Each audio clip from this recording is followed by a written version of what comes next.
അഭിമന്യു വധക്കേസിലെ രേഖകൾ കാണാതായതിൽ അന്വേഷണം വേഗത്തിലാക്കണമെന്ന് അഭിമന്യുവിന്റെ സഹോദരൻ പ്രജിത്ത് കേരള വിഷൻ ന്യൂസിനോട് പ്രതികരിച്ചു. പിന്നിൽ പ്രവർത്തിച്ചവർക്ക് തക്കതായ ശിക്ഷ നൽകണമെന്നും പോസ്റ്റ്മോർട്ടം റിപ്പോർട്ട് അടക്കം കോടതിയിൽ നിന്ന് നഷ്ടമായത് ഗൗരവമായ വിഷയമാണെന്നും സഹോദരൻ പ്രതികരിച്ചു.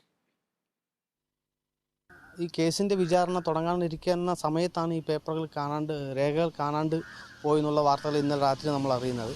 കോടതി ഇത് കാണാണ്ട് പോയി എന്ന് കേൾക്കുമ്പോൾ സത്യമായിട്ട് അത് നെറ്റലുണ്ടാക്കുന്ന വിഷയമാണ്. കാരണം നീതിപീഠത്തിൽ നിന്നാണ് ഈ രേഖകൾ കാണാണ്ട് പോയേക്കുന്നത്.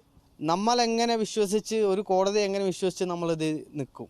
അപ്പോൾ എത്രയും വേഗം ഇതിൻ്റെ പിന്നിൽ പ്രവർത്തിച്ചത്, അതായത് ഈ രേഖ കാണാണ്ട് പോയതിൻ്റെ കാരണം എന്താണ്, അപ്പോൾ ഇത് എങ്ങനെ മാറിപ്പോയി, അപ്പോൾ ഇതിൻ്റെ പിന്നിൽ പ്രവർത്തിച്ചത് ആറ് എന്നുള്ളത് സമൂഹത്തിന് നമുക്കൊന്ന് വെളിച്ചത്തിൽ കൊണ്ടുവന്ന് അവർക്കെതിരെ കടുത്ത നടപടിയൊന്നും എടുക്കണം എന്നുള്ളതാണ് എനിക്ക് പറയാനുള്ളത്.